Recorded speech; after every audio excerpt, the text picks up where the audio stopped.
Am I okay?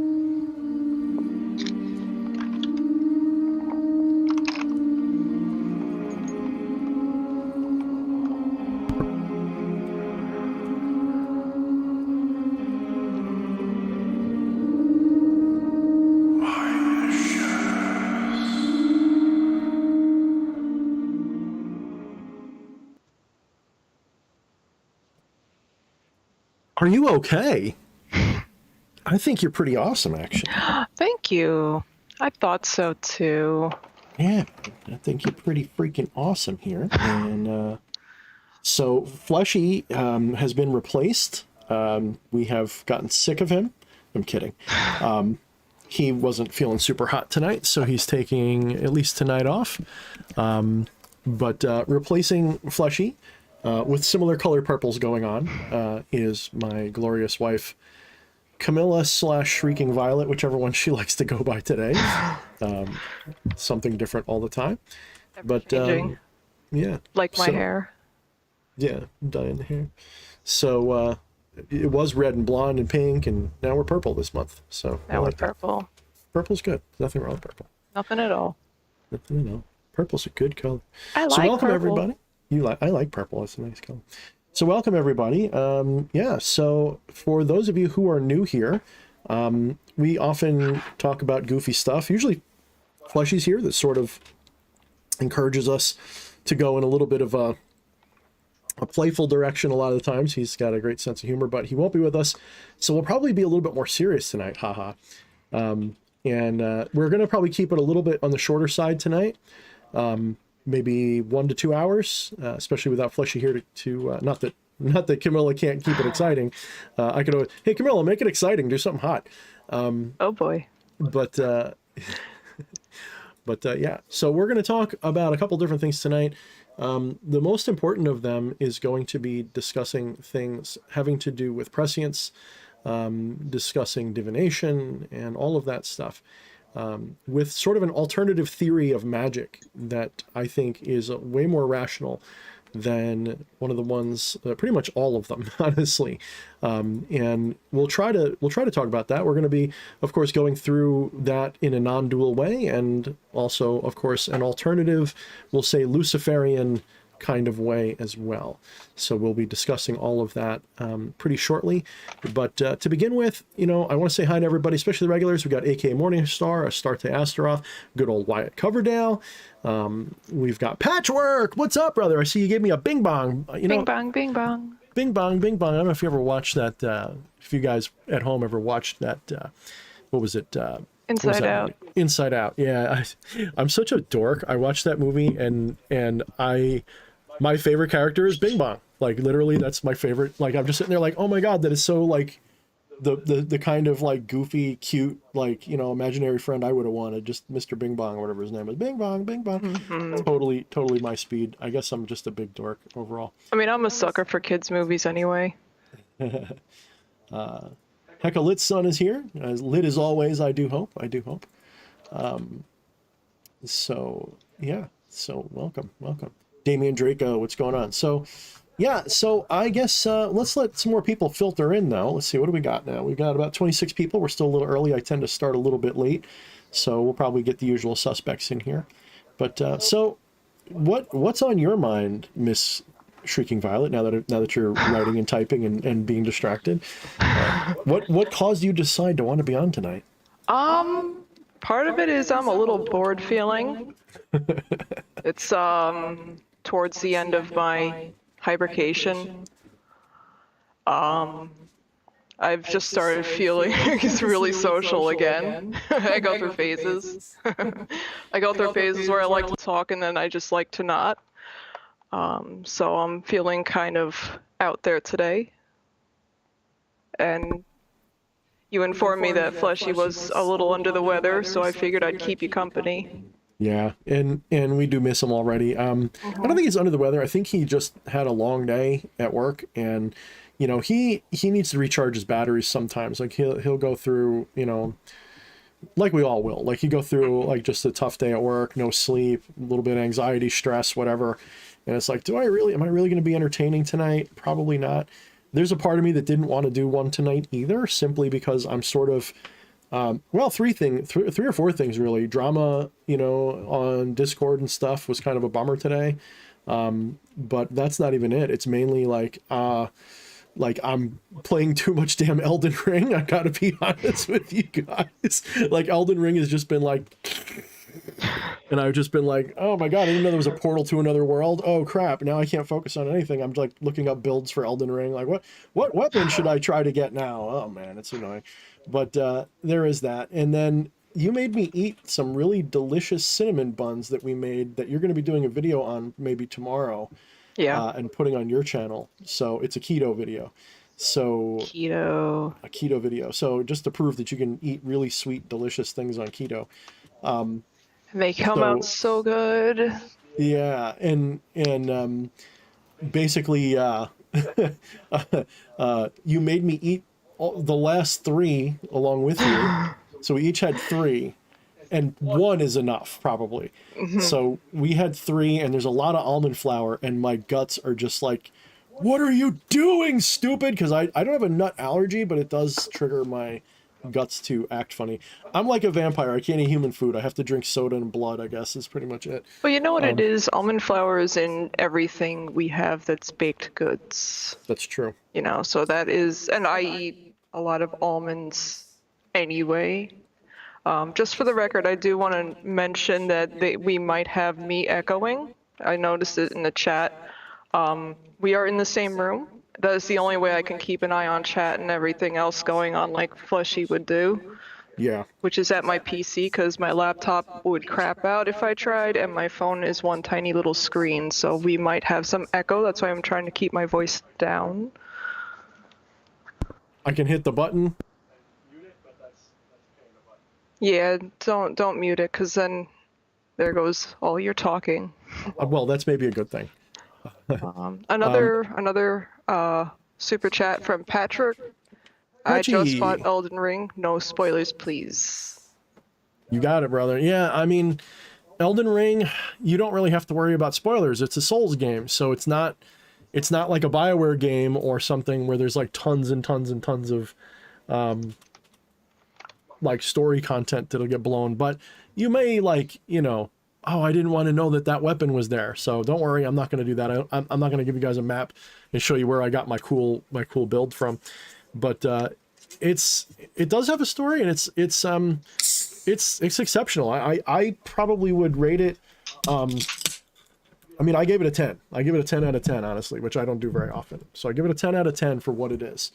I'm gonna say that of all of it's probably at the moment. I mean, I could change, like, because I might just get sick of it.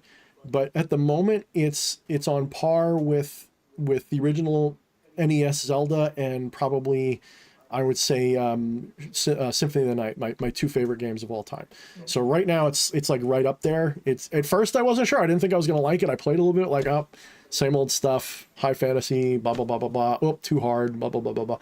And then somewhere like 3 or 4 hours in, after messing around with 5 different character builds till I found one I liked, something clicked, and I was like, I could play this forever. Like, this is too much fun. So yeah, it's hard, but it's not that hard. It's really not. It's actually tons and tons and tons of fun. I might actually have to dive into that one. I wish there was a way I could just loan it to you so you could decide. I could see you either absolutely loving it or throwing your controller into the TV, into my computer, like just because I let you try it. Yeah, but, I might have to try that, because I finished Dying Light 2, and let me just say, I'm ashamed with how many hours I actually put into that one. Usually it's an achievement for me, but I put 140 hours into it. I could definitely see you going either way. It's you're weird with top-down actiony sword swinging games. Like, you love Assassin's Creed, but I could see you going either way. I really could. I loved Assassin's Creed. I hated 99 Nights. Wasn't that the one with the bad voice acting? No, that was Well, what was 99 Nights? Why do I feel like I'm dumb? 99 Nights. I played about 5 minutes of it, and it was just purely hack and slash horde shit, and it was horrible. I think you should just sit by me and watch me play it for a couple hours and a couple of minutes even, and decide from that, because it's basically Breath of the Wild for grown-ups, and I think that's probably, if I had to give it just the easiest way to describe it to somebody, is it's Breath of the Wild for grown-ups without weapons that get smashed. You can't climb stuff, but you don't really need to, and it's harder than Breath of the Wild, but it's really not that hard. Like, yeah, there's things that I can't beat. There's times where I'm in the newbie area and I get hit 3 times and I'm dead and I get pissed, but it's actually really, really reasonable, especially if you grew up with harder games. So it's really not, it's really not that bad. If you could play the original Ninja Gaiden or the original Zelda and not throw a controller, like, you'll be able to play this. I mean, part of it for me is I'm just tired of the whole fantasy genre right now. I could get that, yeah. I want, like, Dying Light 2, I was craving for a long time. I was wanting that one. And then, I mean, the game was decent. I did enjoy the gameplay altogether, but it was the acting. The part that may, I don't know if it'll get to you, if you'll like it, there's no hand holding. It's literally like, like, how do I put this? There's games that do this and I call them like a mile wide and an inch deep, and it pisses me off. Like, it's like, where's the game? It's literally just, I don't mind a sandbox, but give me something. This is almost like that, but like, they drop you in the game with, a little story setup, true, but they don't tell you where to go. It's just like the original Zelda, where you plop on the screen, you got a cave in front of you, and you're like, well, I guess I'm supposed to go in there, and you get a sword, and like, except for the instruction manual, you have no clue what you're supposed to do. And that's kind of part of the fun of this. So, part of the frustration also is trying to figure out how to, like, get strong enough, even early on, to not die to the first enemy you see. And they even screw with you with the first enemies you see. They do it on purpose. Like, they got a sense of humor. We'll just put it like that. They got a sense of humor. The first things you see are like, you're meant to be like, what? Already? So it's kind of like it busts your cherry right off within the first 10 minutes. Like, your cherry's popped. Like, you're like, okay, I see where this is going. But honestly, you love Devil May Cry, and I'm gonna say, if you love Devil May Cry, imagine Devil May Cry but an open world, and a horse, and you're pretty much like a very similar kind of thing, like, especially challenge wise. So anyway, we don't normally talk video games that much on this channel, not that you guys seem to mind, but yeah, ask me anything about Elden Ring. I'm not an expert, so I'll get it wrong. We actually have a question from Wyatt Coverdale. Uh-oh. Would there be a chance of me coming on stream sometime? Do we actually still do live call-ins? I'm not asking for it on this one, just sometime. I mean, live call-ins are live call-ins if we do them. Sure, So I don't know when I'm going to be doing those again. That kind of, because of the way things got changed with the systems I'm using, getting a live call-in is less, we'll just say it doesn't work as cleanly as it used to. It ends up, a lot of screens get resized and reformatted and screwed up, and so I haven't been doing it. That doesn't mean that I won't at some point. It's just, there hasn't been a lot of, like, interest in it. Like, we'll do it, and like, we'll be lucky to get somebody, or we get this. So some of these people just are like regular guests anyway, so we just schedule them as guests now. So it's not really a priority. If this channel was like a big bopping channel where I could use Skype's, phone number feature, maybe that'd be different, just because then people could just call in. So, that kind of thing. Damn, Patchwork, what'd you get, a raise, brother? Thank you, man. Read it out for me, sweetheart. Another super chat from Patchwork. My words are failing me today. Kind of like the start of any Dark Souls game, I am assuming. That's right. Yeah, pretty much. So, all right, give me a second. Camilla, entertain the audience. I realize I never shared this to, like, my socials, so. Entertain the audience. Yeah, do something cool, like make farting noises with your armpits or something. Oh, I was never able to do that. I wasn't either. And people would think I should be able to. It would never happen. I don't know. I mean, I could show you how to do nails and stuff. Yay! I'll be the resident nail and hair person. Hold on, there we go. All right. I shared it on my Fabu, so hopefully. Yay! Hopefully we get. I thought you did that earlier. I saw it up there. I did, but sometimes I share it early, and what ends up happening is like it'll be like 4 or 5 hours ago, and so there'll be a couple people who come on because of it. But usually, if I don't announce it like as it's Last happening, minute kind of thing. yeah, because people join a live stream. They're not likely to set a timer for it. Like they're not likely to set an alarm. They're more likely to just show up. Like if they see it, like I'm bored right now. Oh, there's a live stream. Let's watch that. So that's kind of what ends up happening the most. But yeah. So Blade and Cloak, what's up, brother? Go, what's up? RPS, what's up? I kind of clicked away. Sin is here. What's up, Sin? Timothy Foster. Skeleton Power. What's up, Skeleton Power? I don't recognize the name, but you might have been here before. Atropa. What's up, Atropa? I remember a Skeleton Power. Do you? Mm-hmm. I'm terrible with names. So... AKA Morningstar. Oh, is that? No, they're in the chat too. Oh yeah, I think we caught them before. Vexed Ascetic, what's up, brother? Hector Lich, Star Ruby Corsi, and Ajna. What's up, Ajna? So if I missed anybody, I apologize. I'm pretty bad at this. That's why we have flesh. All right, so let's talk about it. Let's talk about the perspective of, we'll say, magic that's maybe a little unique.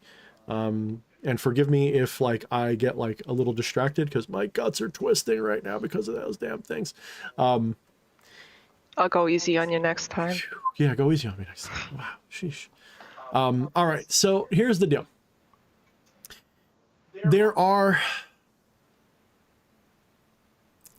I'm trying to give you a number. There's several different ways people can approach the concept of magic. Magic is either causal, meaning you do something, a spell, a ritual, something like that. And as a direct result, you get some sort of change in the world. You know, you light a candle and charge it with your intention and your enemy drops dead, right? This shift happens telling us to apologize. Probably not, because shift happens pretty cool. You might be apologizing. I don't know. What's up, shift happens? Hope you're feeling better. I know he wasn't doing too well for a little while there, but I think he got better and we just missed it. But he's been here a bunch. So Prince of Gilgal 55 or Gilgal. We're just gonna say Gilgal. I like that. Probably Gilgal. Gilgal. I like that too. Forgive me for not knowing that reference if there is one. So there is the causal theory of magic. You do something and it causes a change that you can register, that you can notice. I consider this like the more superstitious understanding of magic. It's like what you see in Hollywood.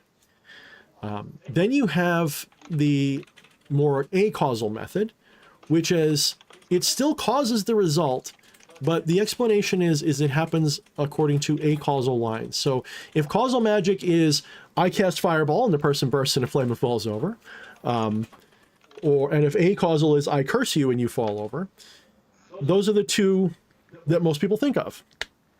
And most of the people in modern magical, communities, I guess we'll say, modern magical practices, they focus on one of those two beliefs, really. They really do. It's like they don't think that there might be some alternatives. So there's we'll say, a third alternative. One is that nothing that you do in magic ritual causes a change in anything.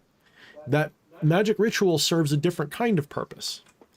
That spells, magic rituals serve maybe not as a way to cause change in the world, like Crowley would have said, right? Crowley said something to the effect of, I forget his exact wording. He had a definition for it, but it was a tool, like an art. I have to find his exact quote. Maybe I'll look it up really quick. Let me see. Here we go. Good thing it's like the first choice. Let me quote it for you. Okay, so it was pretty much one sentence long. He says, magic is the science and art of causing change to occur in conformity with will. Now, I would like to note, it's very important, Crowley doesn't actually specify what is changing. He just says causes change. Okay, that's all he says, is causes change. So, that part, if that's the definition, he's not saying that much, in a way. Maybe he'd disagree. Maybe he'd be like, no, I mean it exactly the way you're saying I don't. I don't want to put words in the dead man's mouth. But it seems clear that there's a lot of times where he says something, and maybe it's like a an abstract painting and people just project their own beliefs into it and that becomes the meaning. So for example, do as thou wilt shall be the whole of the law. People will interpret that as just do whatever the fuck you want, which I think is completely wrong. I don't think that's what he meant at all. I think that he used the divine word thou, do as thou wilt for a reason. He spoke of it in like a King Jamesy kind of way, referring to the divinity of your will, like the divine will, not the egoistic desire will, the divine will. And I think that's a key. I think that's a very important key. Do as thou wilt. Do as thou will shall be the whole of the law, blah, blah, blah, blah, blah. And I'm not here to like pontificate about Crowley. I'm not a Thelemite and I don't swim in those circles, but he swam in some of the circles that I swim in. That is to say, he studied things like yoga and tantra and all that stuff. And I think that he may have realized quite a bit, some of the similar things that I have. So I'm interpreting it as the will of the divine, which is what you are. And there is no division between the divine. The divine is all things. You are the divine. Everything's the divine. There is one soul, and it is the soul of the universe. There are many distinctive spiritual things, like spirits are like colors in a rainbow. They are things that we can experience as they look separate, but they're really not. They're just different modalities of the same one thing. They're not separate from each other. Red is not separate from purple. They just look a little different when you have to go through blue to get there, is one way to think of it. So red is it is a distinct color, but it is not separate from green. It is part of it. In fact, there's no, real easy way to say that one color is really not the other one. It's really just a perception based on frequencies of things. You could say, oh, well, a frequency that looks like this is that, and the frequency that is this is that, but there's more of a gradient. That's the reason why we call it a rainbow, is a gradient. It's not like hard lines between red, green, and blue. It's red, blue is what it is. They fade into each other. So that's kind of what spirits are a little bit like. So I can definitely say that I am not the same spirit as Camilla. Okay. But we are the same soul. We are one soul. We're all one soul. And that's the divine itself. The divine, which is consciousness. Okay. Consciousness, the same conscious in all of us. Consciousness doesn't go with spirits. Consciousness goes with soul. Spirits are little bubbles like foam. That's what spirits are. Think of foam in water. Each little bubble is a soul, but it's all made of the same air. It's all made of the same soapy water. It's all the same thing. It's just different little reifications of separation that are illusory. Why is that important? Well, I talk about this a lot in many other examples of magic. And that sort of brings us to this third idea of magic. And there's actually one more that we're going to cover after this. The third idea of magic is that there exists a multiverse. And in this multiverse, there are potentially no limits. It could be that anything that is rationally possible happens, or it could be there's things we can't even imagine because the laws of physics might be different in those other dimensions, shall we say. And I think that's a clumsy word. I think it's a vulgar word. I think dimensions is wrong. But we'll say dimensions just for keeping things. It'd be better to think of it like frequencies or maybe modalities or directions. It's not correct, I don't think, to say just literally dimensions, like separate. It's all one universe that we call a multiverse, we'll say. And in it could be all possibilities. So that means somewhere in the multiverse, there's a version where Camilla and I are swapped. She's over here maybe doing exactly what she's doing, but she's doing it from this position, and I'm sitting on the couch having this conversation. There's a multiverse where her hair's flipped the other way. There's a multiverse where that's blue.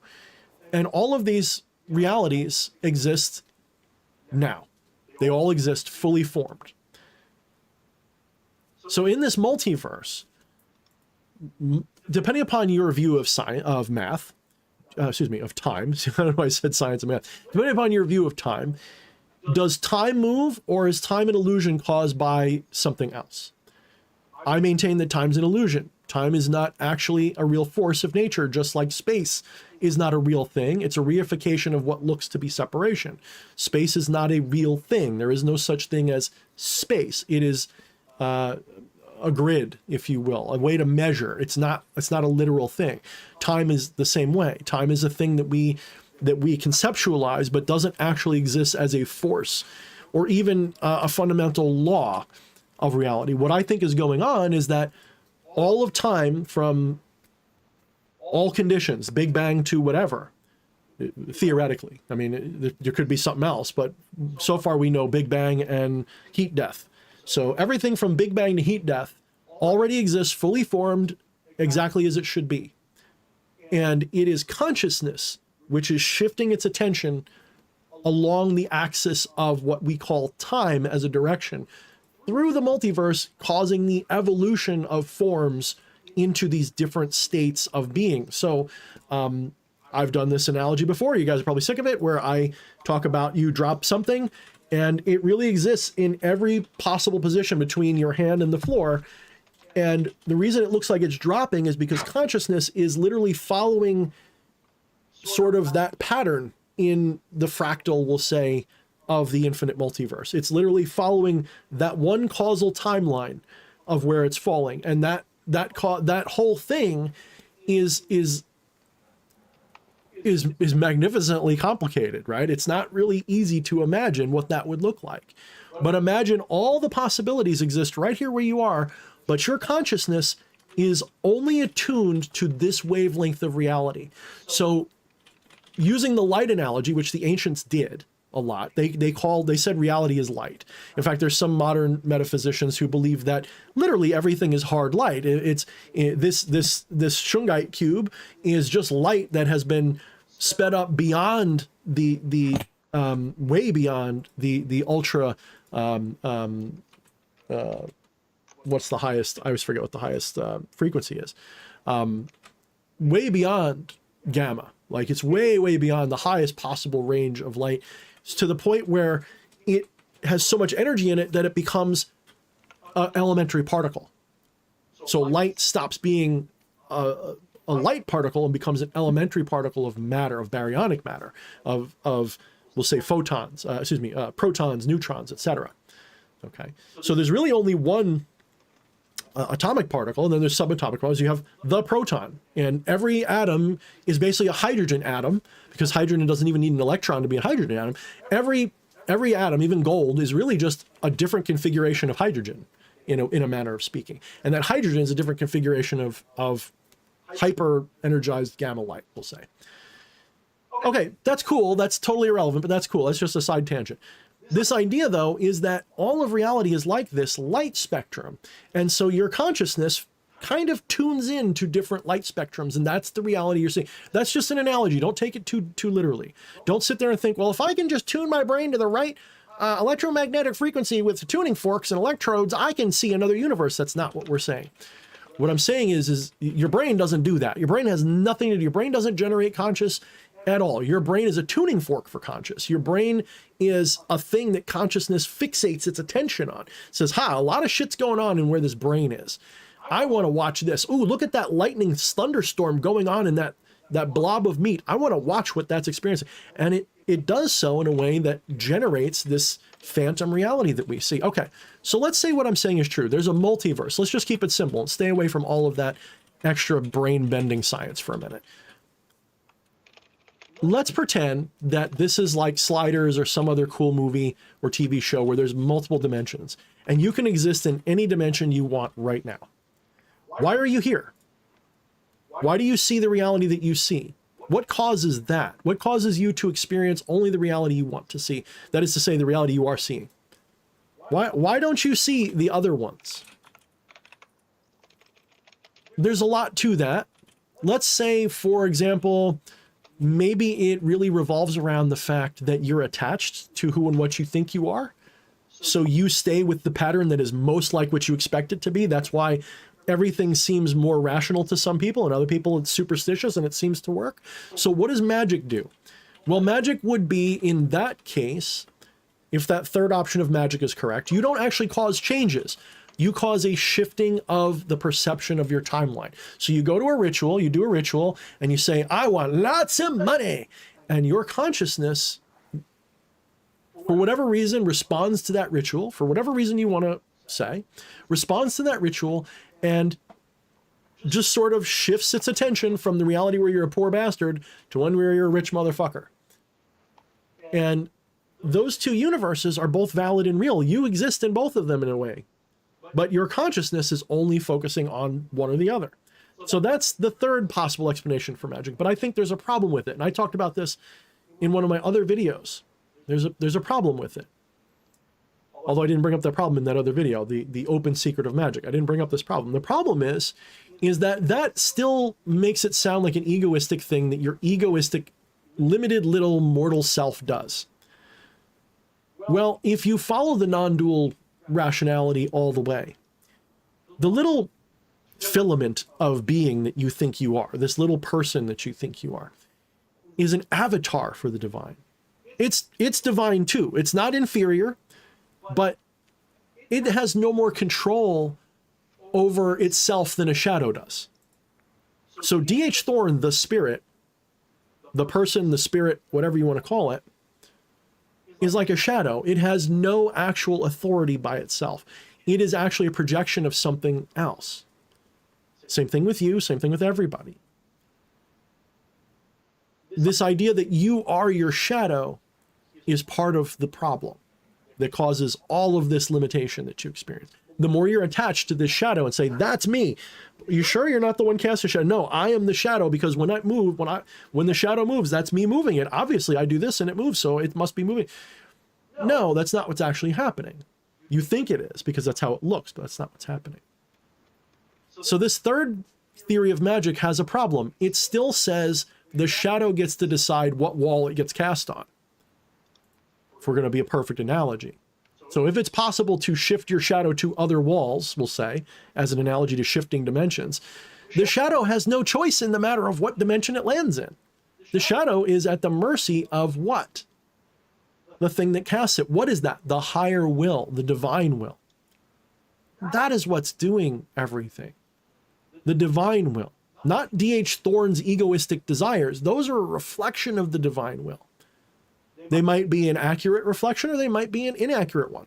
Just like I can go like this and it looks like a bird on the wall, but there's not actually a bird on the wall. So my ego is like that bird projection. It's really my hands going like this saying, I want to think about a bird, but it's not actually a bird there. So my ego might be saying, oh, I want to be rich. Well, the reality is my higher will might be saying, actually, you don't want to be rich. You're trying to learn to not be attached to money or to the problem that money represents, or maybe you are meant to get rich, but not the way you think, or whatever it is. Usually the ego, it's like when you're dreaming at night and you have a dream about something, your dreams are symbolically representing something. They're not meant to be literal in all cases, some perhaps, but not in all cases.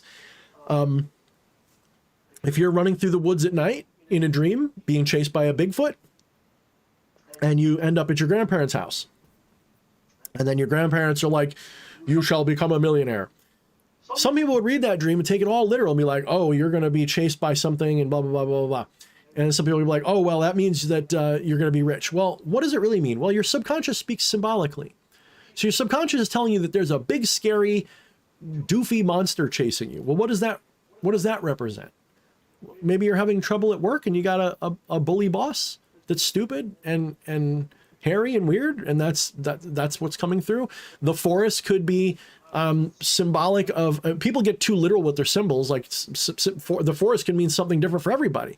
What does it mean to you? What do you feel like when you see that forest? Is it a deep, dark, scary forest? Well, forests are mysterious. They're natural, but they're mysterious. It's a primal thing. It brings you back to a primal thing. So as you analyze the dream, you should analyze your egoistic desires. What is your egoistic desire representing? Because that's what your highest will and intention actually is.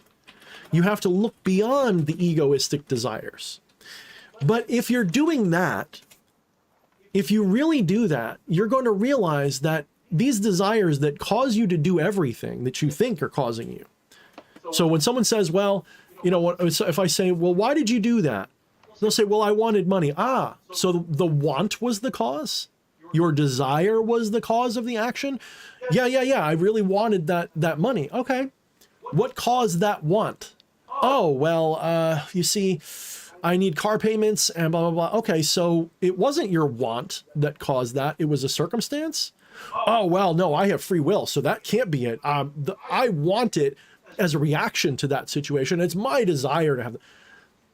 Okay, so who chose that desire? Who is the one? What is the one? What is the intention that spurred that want into position? What caused you to want it? If it wasn't the fact you need to make a car payment, because that would be robbing you of your agency, what was it? And so people will struggle with that for a while because there's no easy answer for that. There is, but it's not superficially accessible.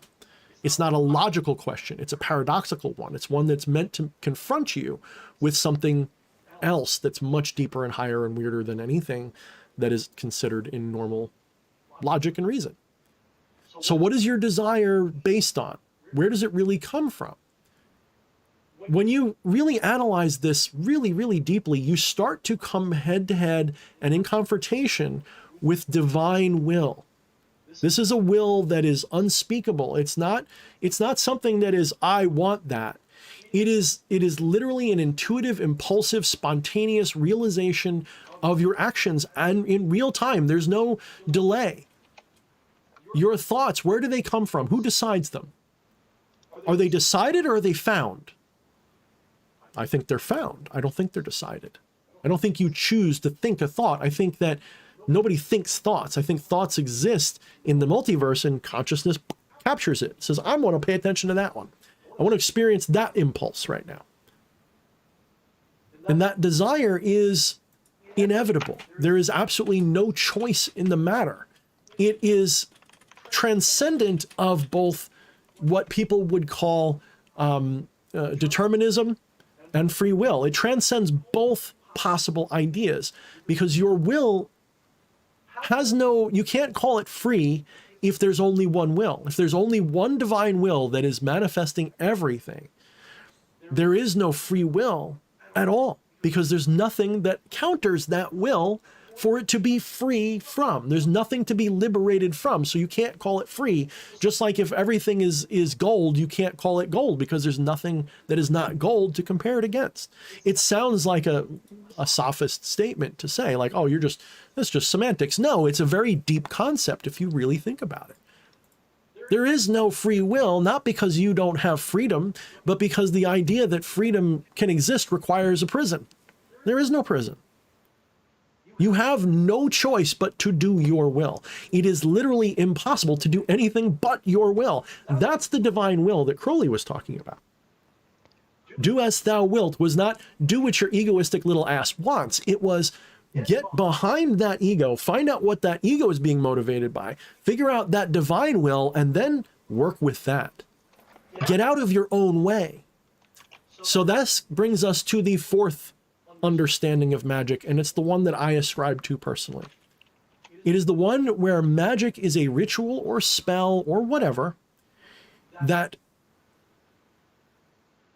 well, it either allows you to get out of your own way and trust your own higher will to manifest the reality that it's going to see, or it's a way for you to learn to trust it by learning to predict it.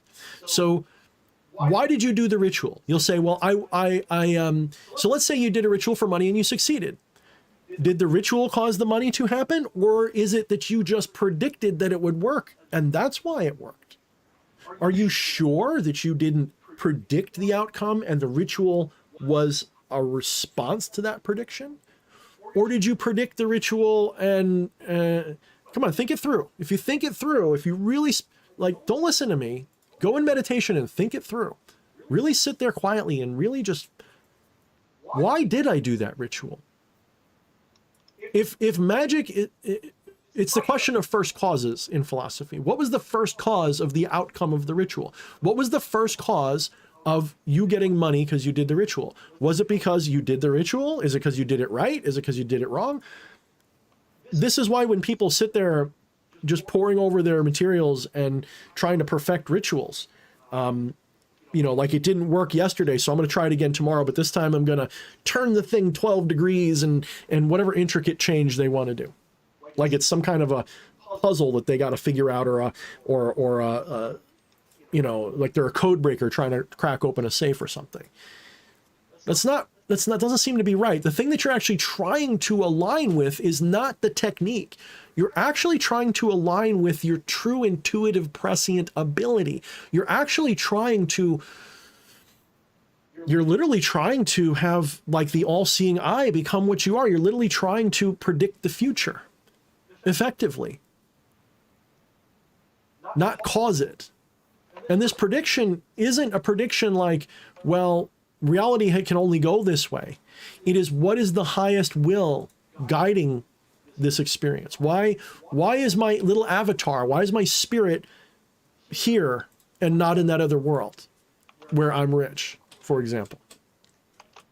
When you align with your higher will, when you align with the divine completely, the mystery disappears. You begin to realize that everything happens for a reason, as a lot of New Age people would tell you. Now, there's a lot of people on the left-hand path who get all their panties in a bunch because it sounds like I'm saying to give in to God. Who is the God that I'm talking about? This is where they fall apart. If they don't think this through, if they think that God is a separate entity from them, that they have to rebel against because they are still stuck in a Christian dualistic mindset, they're not going to see this truth. They're going to think, well, I've got to start my own universe and be my own king and queen. Okay, cool. I'm not saying I never thought that way. I definitely sounded that way 3 years ago. We all evolve, though. And I've realized that even that was an inevitable thing that I do. It's inevitable that I experience these things as they come to pass. It's inevitable that I screw up. It's inevitable that I make mistakes. It's inevitable that I yell at people that I shouldn't or be nice to people that I shouldn't. It's inevitable. So how do I make that into a divine thing? Well, first, stop judging those things as bad or good. Start realizing that they're messages, that they're things that your higher self, it's just like a dream. It's your subconscious. Your subconscious is tied directly to the divine. So is your conscious, but your subconscious has a much more clear signal, we'll say. Think of it like your brain has two people in it, which is literally kind of true. If you understand neurology, you understand that there's the left brain and the right brain. And at some point in your development, they were basically two people, and one of them learned to shut up and be a backseat driver. That is your subconscious. Your subconscious is actually in control of most of what you do. Your conscious brain is more like a veto system, like when you're a student driver and there's a guy with a brake. That's what the conscious mind is. The conscious mind is the student driver who says, nope, we're not going to hit that car. We're going to hit the brakes. Because sometimes the subconscious sort of has these things that it does. But then I would ask you also, that conscious that makes that decision, who made that decision? Who made the decision that the consciousness listened to? Who was the first cause? What was the first cause of your consciousness's decision? What was the first cause for that? So you see, this fourth understanding of magic, when approached, when you really think about it, if you sit down and really examine the evidence, if you really examine not just what I'm saying, but the literal evidence you can find just by practicing. If you really practice magic with the sincere intention of finding out, not proving something, that's another problem people have, is they want to prove magic is real. Okay, I can prove magic is real to myself. I can prove magic is real that if you understand the definition correctly, I've already proven it to myself. I know that magic is real. But it's not a way to cause change in an external world like any other tool. Because we're stupid primates and want to change the world like stupid primates do with tools, we get all fucked up. We think that magic is another kind of club. It's another stick that we can poke down a termite nest. Magic is not that. Magic, if it is a tool, it's an art form that reveals to you your divine will. Upon doing so, you don't even need ritual. You simply have to fade into the correct state of mind, and miracles will be inevitable. Just for argument's sake, let's pretend Jesus is real and all the miracles he did happen.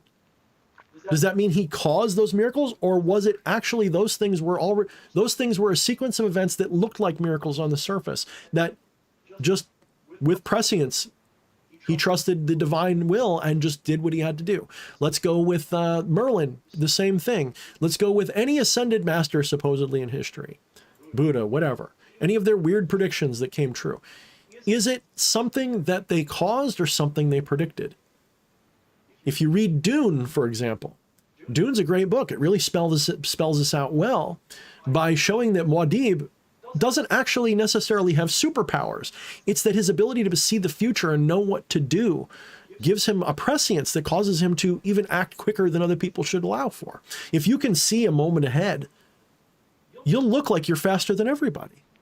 I actually have a small story about such things. Oh, you do? Yeah.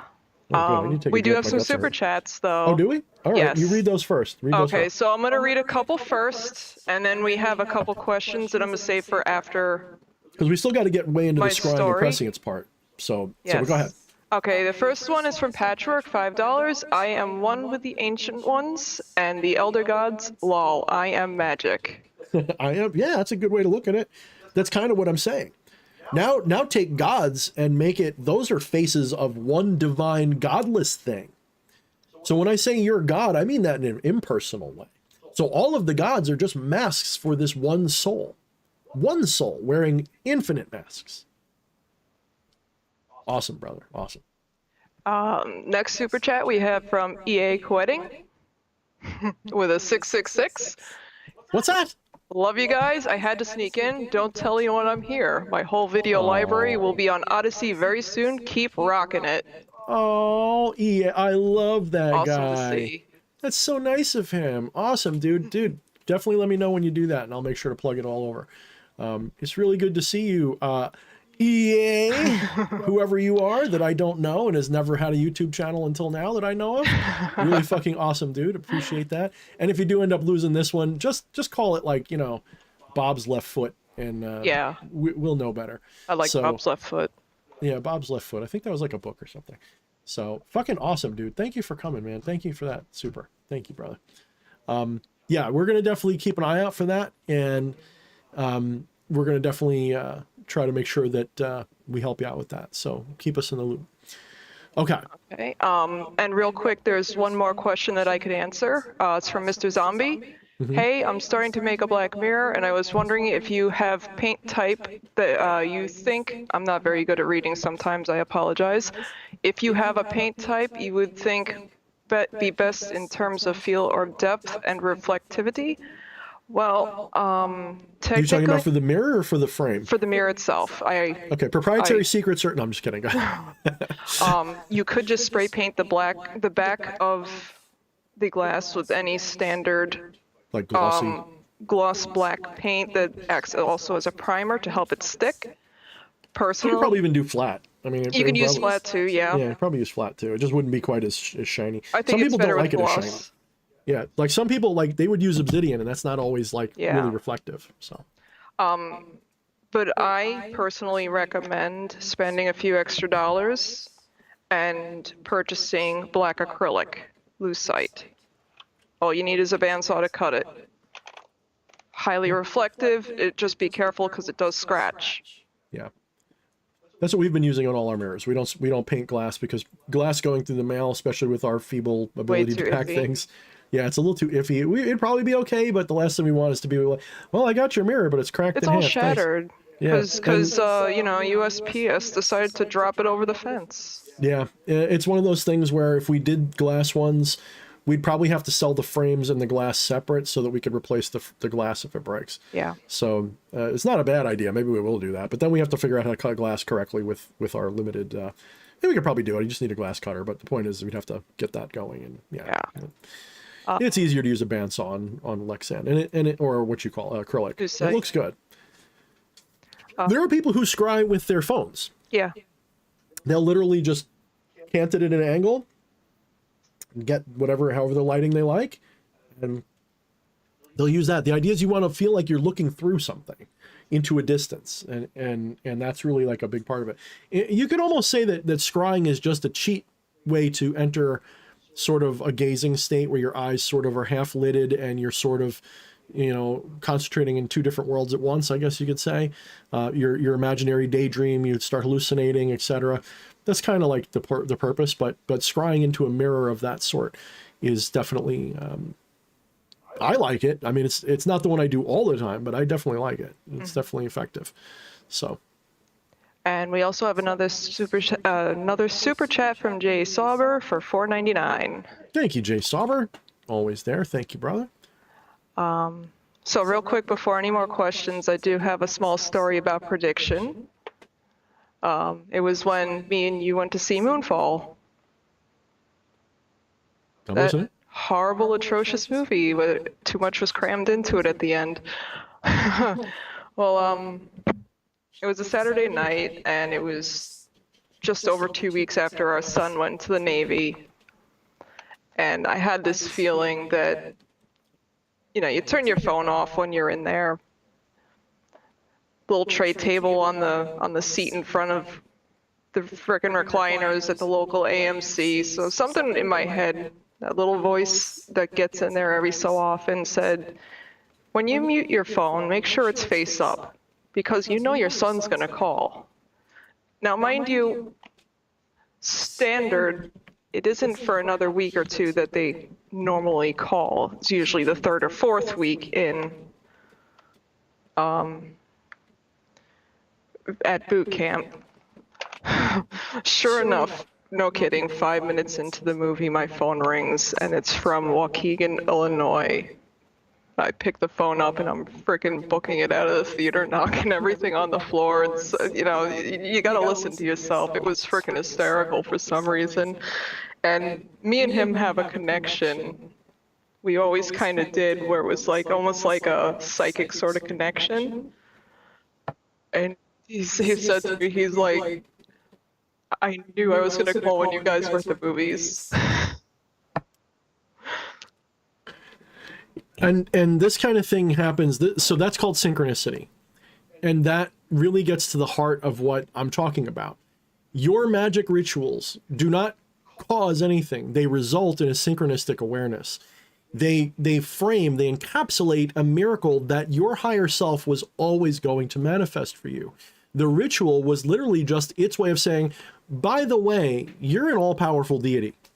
Just thought you'd like to know in this moment. Don't get too caught up in it. Don't sit there and think, I can just wave my hand and shit'll happen. That's not its point. The point is to go, you make everything happen. And you're experiencing this like a dream. And this is why I say, like, you don't have free will. There's nothing but will. Will is all there is. There is no free will because there's nothing for it to be in opposition to, except maybe itself. But it can only be in opposition to itself if it doesn't realize it's the totality of itself. The only reason that it's like clapping your hands. They seem like they're in opposition, but they're actually cooperating to create the clap. So as you practice magic and ritual, the goal should not be to cause things to happen. It's not a tool. The goal should be to learn to integrate your higher true self, to have synthesis, if you will, if you want to look at it from a Jungian perspective. When you do a ritual, the goal should be to remove whatever obstacles are keeping you from seeing the true will, not to cause something to happen. We take a shit on Christians a lot as left-hand people for good reason, because Orthodox Christianity is bullshit. Doesn't mean everyone's bad. It doesn't mean that there's nothing good contained there. One of the things that they do correctly is they will leave their concerns on the altar. They will say a prayer and they will have faith that God will handle it. That faith is misguided in that they expect things to change. The correct approach is to be like, okay, I really need money, because it's the universal example. I need money. I'm going to do a ritual. I'm not going to expect it to happen, but I am going to trust that my divine self is going to do whatever it is that I need to experience, even if that is something horrible. It is something that is for the higher purpose for me to experience. It is not a submission to an external God that is better than you. It is realizing that you're doing all of this, all of it. It's It only seems like submission if you are identified fully with your ego. If you think you're the shadow, then the shadow is going to pout and say, I wanted to be in control. Well, who's making the shadow do that? When we say things, I think someone said, can we convince our subconscious to do things? Who's deciding to convince the I think, what was it? Sushi said it? Let's read Sushi's comment. Find it. Can you rewrite your subconscious by repeating, I am healthy, I am wealthy, I am kind over and over? What gave you that idea to do that, Sushi? Where did that idea come from? See, this is the problem, and I often say with the Western way of thinking, because it is a mostly Western kind of thought, that this left brain is the fucking boss and the subconscious had better listen. You do what I tell you, subconscious. I need to fix my habits. I need to take control of myself. Ooh-ba-da-boo-ba-da-boo. Who gave you that idea, kiddo? Where did that idea come from? What part of your brain soul complex did that emerge out of? What was the first cause of your idea of causing your subconscious to change? People need to think these things through. It's worse than chicken and an egg. There's a paradox here that if you can realize it, this is why Zen monks just don't give a fuck. This is why they don't try to change things. Because they go, it's already going to be exactly what it's supposed to be, even if I don't like it. It's supposed to be that way. Not in a purposeful kind of way. That's the ego says, well, then what's the reason that I have my foot cut off? No. No. You're still thinking of it as this happened to me. There's a lesson, like a mortal lesson. The reason these things happen the way they happen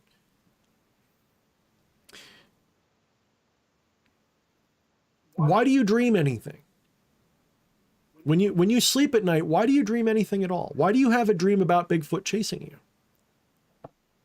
Is it to satisfy some material need of yours? Or is it to experience something spiritually necessary? Something that is difficult to describe in words because obviously it's different every time. But is there a logical reason for it? No. This is what Taoists talk about all the time. The purposelessness is the ideal, not purposefulness. To be purposeless is higher. That's closer to the Tao. The Tao has no purpose. It goes this way and that as it will. Well, that just sounds random, but it's not random. Random implies a certain order in the system. Random implies there's a way it should go, but it's not.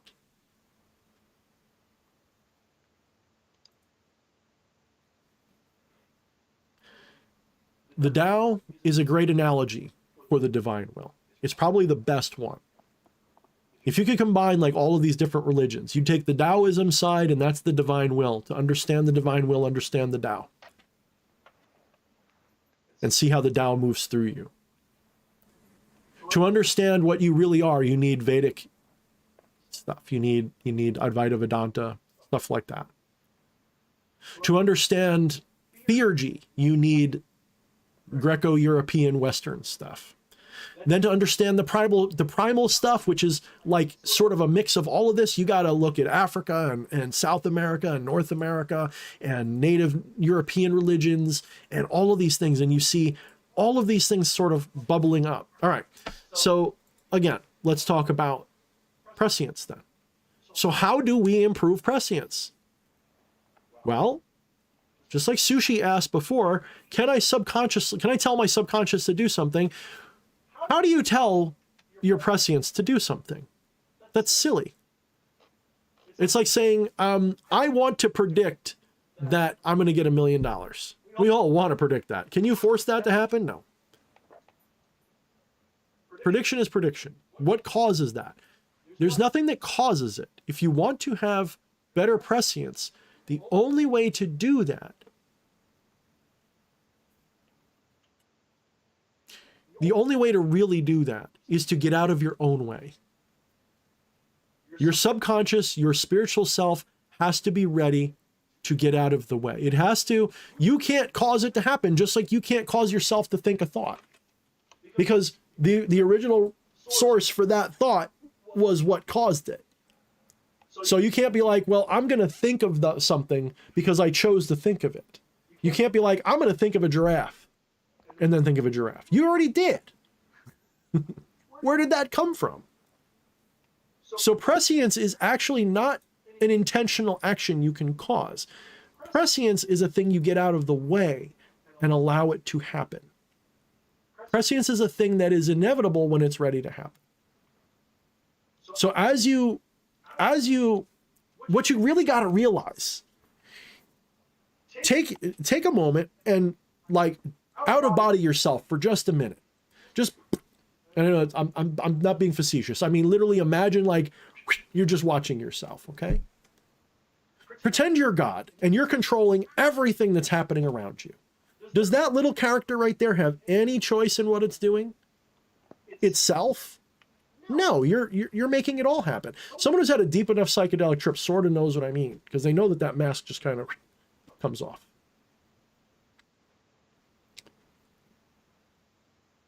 So when you step back and you think, well, okay, so if little DH Thorne can't cause prescience, what causes prescience? When the divine will is right for you to have prescience, you will. But I'll tell you, if you're here listening, chances are good that your divine will is warming you up for it. Because yes, enlightenment can happen in literally that fast with no inspiration. That is to say, you don't have to work on it. You don't have to try to be prescient. It will just happen. Your enlightenment just happens. But you can't catch fish in the middle of the desert on a sand dune, barring some like a little kiddie pool with fish in it. There's no fish there. So if you're throwing your fishing line into a sand dune, the chances of you catching a fish, I'm going to say, are pretty much, aside from quantum probability, 0. So if you want to catch fish, you have to go to the ocean or a river or a lake or something. So if you want to learn prescience, you have to do things that are what? And who's causing that? So the divine will basically has to say it's time to become prescient, and you've got to what? Why do you have to ease into it? Why can't it just happen all at once? Well, it does. You do this all the time, guys. Every single one of you has moments of prescience all the time. Every moment of your day, you have prescience. You just don't see it that way because they seem mundane at the time. So my wife just told you a story about a phone call. Why was that more meaningful than when she predicted that she had to avoid a car coming out of a corner on the way to the movie theater? Why was that more prescient? Oh, well, because I saw the car and the car looked like it was coming that way. It was just a good guess. It was just a good guess. There was nothing prescient about it. I get it. So it wasn't a good guess that he might call. It's not possible that was a good. So see what I'm saying? So the skeptic would say it's just a coincidence. Well, what I'm saying is there are no coincidences. None. Not even in the simplest thing you do. Everything that happens, from the worst thing to the best thing, it's not a coincidence. It's all synchronicity. You just haven't had the synchronistic thought that goes with it. You just haven't had the, I bet you this is going to happen, or I wonder if. That's the only difference.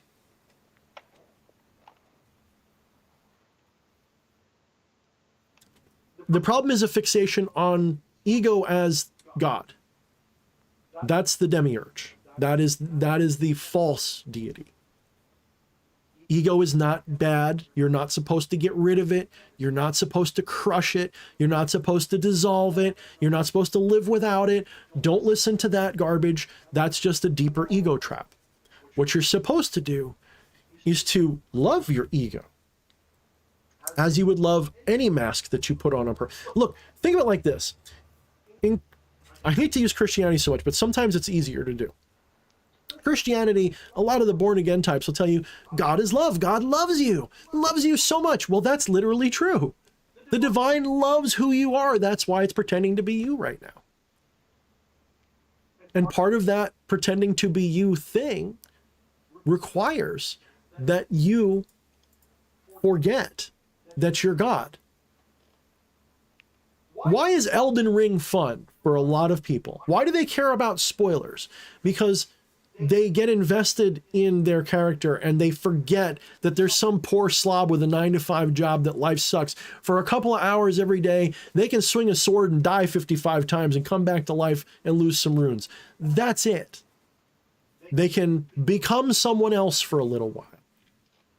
Their spirit literally becomes that spirit. When you're playing Elden Ring, you become that character. Your spirit is that spirit for a little while. The more immersed you are, the more you feel invested, the more you really are in it. Thank you, Doc. Repent, sinners. Yes, exactly.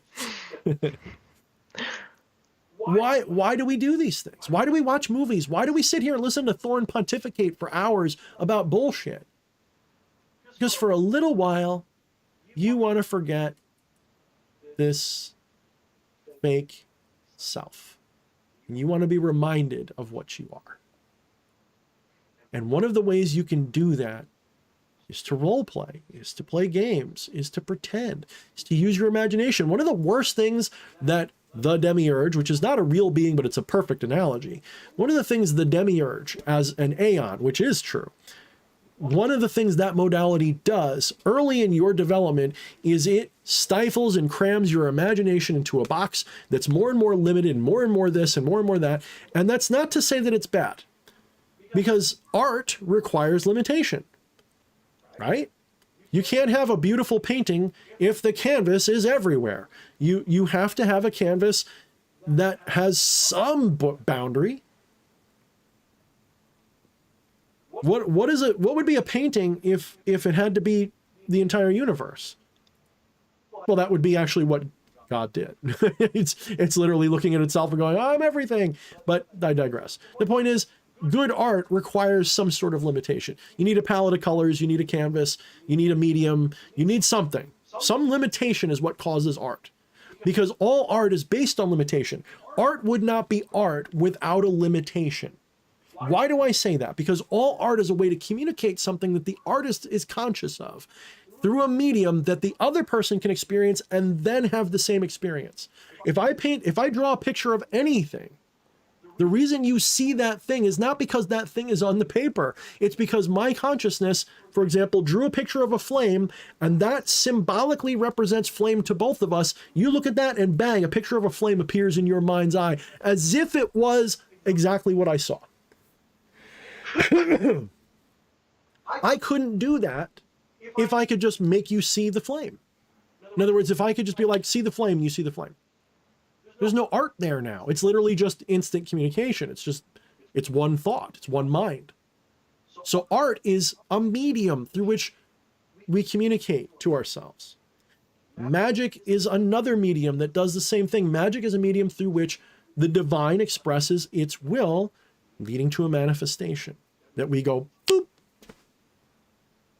And the Luciferian understanding of that is, wait a minute, that's not another god, that's me doing it. I'm doing that, not Thorne. Thorne's just the puppet. But the thing that's animating Thorne as itself is doing all of this and pretending to be Thorne in it. It's like taking your finger, I'm going down your throat to grab some food, and you think you're your finger. But that whole mouth thing is you too. But you forgot, you just think your finger. That's a terrible analogy, but I like it. It's kind of gross. All right. So how do you improve all that? You got to get out of your own way. Well, how do you get out of your own way? How do you do that on purpose? You see the paradox that we keep coming to? Who chooses your thoughts? Who chooses your predictions? Who chooses your actions? Who chooses your rituals? Who does that? And how do you figure that the fuck out? Can you do that on purpose? This is why monks will sit there for literally decades, lifetimes, just trying to get out of their own way. They'll spend their life in these meditative practices. Some of them figuring it out and still doing it anyway, and some of them, they just don't. They think the meditation is, they think that's it. They've been told it's not it, but that's it because they can't see past it. The reason you sit and face a wall for 9 years to become enlightened is so that you realize it's nothing to do with the wall. It's just a way to block out the stuff that it's not.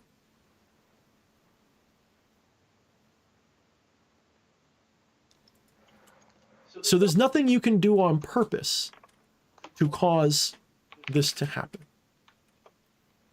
But you can trust that it is happening. So what control, if any, is there? Where is the control? If there's any control, what would there be? There's no control. There's actually letting go. Letting go is the only actual control that you actually need to recognize. The reason you don't see, the reason you don't cause things to happen is not because you can't cause them necessarily, although that is it. It is because you're clinging to what already is. Why do you think, and this may be a big kaboom moment for some of you, why do you think that it is so imperative that you forget and stop thinking about the ritual that you did? Why do you think you're supposed to do a ritual and then forget about it? It's not for some superstitious reason. I'm holding on to the energy. The energy we're talking about is your literal attachment to the way things are now. In order to shift timelines, your egoistic habit, which is inevitable in an incarnated being, is attached to a certain paradigm. The only way you can let go of that paradigm is for there to be a skip in the record. The only way you have a skip in the record is if that needle comes off the record and comes back down. The only way that can happen is if you stop listening to the same song. So if you're really dwelling on the same song, you're not going to take a jump in the record. You're like, not yet. I'm still listening to the song. Not yet. Don't change. I really want to hear Nothing Else Matters by Metallica, but right now, South of Heaven is playing, and I don't want to stop hearing that. So why am I not hearing Nothing Else Matters, though? I really want to see that, because you're stuck on South of Heaven. That's why. You're not seeing the outcome because your egoistic self is still attached to the way things are. Why?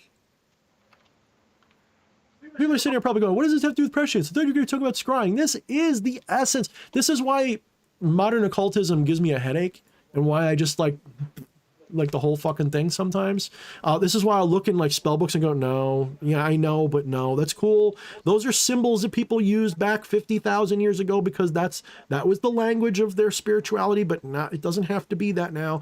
No, it doesn't have to do with black flames. That's a really cool imagery if it works for you, but that's not, no. All of these things are meant to be symbols that give you other things to fixate on, that gives you things, symbolically lets you see things that you're missing. When done correctly, they are stepping stones to letting go. They're not ways to go somewhere. If you can completely, when someone practices, we'll say Golden Dawn, and they complete the great work, what do you think that means? Does that mean that they snap their fingers and mountains get up and dance around like a freaking cartoon from the Roaring 20s? Do you think that means they can teleport to other planets? Real cool story. Thank you, Madame Blavatsky and friends, for that sort of weird, superstitious way of looking at things. Thank you so much. You did a great job hiding the truth right in plain sight, by the way. No, that's not what's happening. When you fully ascend, when you have total apotheosis, and you realize you're God, you go, holy shit, everything is happening exactly the way my higher self wants it to be. Right now. So if you don't like what's going on in, I'm not going to say it because I don't want to get shadowed. If you don't like what's going on in this world, in that world, in this country, in that country, in your life or someone else's life, that's the ego's resistance to it. Why is that important? Why does the ego resist? Remember what I said before about clapping? You can't clap without some kind of apparent resistance. The ego is a way to clap. What is the sound of one hand clapping? You get the koan now? Can you clap? What does that sound like? What is the sound of non-dual self happening? Without obstruction, without conflict, without ego. What is non-dual without ego? Non-dual is, it's nothing. It seems like oblivion to you from your embodied state. It seems like nothingness, but it's everything. That's why there's the koan, nothing but everything. There's the chant, nothing but everything in Zen. Or is it everything but nothing? I always get it backwards. So what is this apotheosis? What is, Lewis Corey says it. What is Lewis Corey? What is it? What is ascension? What is an ascended master? What does it mean to become God? Does it mean that suddenly D.H. Thorne can surf on fire? Of course not. It's never been that. If it was, trust me, Superman would be flying around. There'd be thousands of them. It's not that. So then, does that mean it's impossible? No. It means that for whatever reason, consciousness has tuned into this dimension where flying doesn't happen that way. Does that mean you can go there? Of course it does. If it exists, you could, theoretically, consciousness could focus on that, and I could sprout 15 arms right out of nowhere and be Doc Ock if I wanted to be. But the reason I don't is because why? Well, because D.H. Thorne has no fucking choice. D.H. Thorne is a puppet that does what it's told. It's a shadow puppet. D.H. Thorne is a mouthpiece for God. It's a hand of God. There's literally a ritual I'm developing called the hand of God. It's just meant to get you in tune with that. But it really requires getting out of your way. And just, well, this is why we said Taoism before. In Taoism, they call it Wu Wei. The secret to magic, all magic is Wu Wei. Not forcing anything. To be the most prescient you can possibly be, get out of your own way. Stop forcing it. Wu Wei. The way to become enlightened is not to try. It's not to build up more knowledge. It is to let go of the illusion of knowledge and simply exist, simply be. Simply be in tune with that oblivion. If you sit in the oblivion state long enough, you'll see the universe. All of them. At once. And you won't be able to figure out a fucking thing. That's why omniscient divine self limits itself to a spirit, so that it can have context, so it can have two hands clapping. It has to have the illusion of conflict. So that's the purpose of, if you want to give it a purpose, that is the reason for ego. Ego gives you that, the clapping. Ego gives you the, I love this, I don't love this, why is this happening to me, why am I doing that, I'm doing it, it's being done. All of those are resistances. All of those are denials. Every single one of them is a denial of what is. Every single one of them. Anytime you say, I took a drink out of this soda, that's a denial. You had nothing to do with that.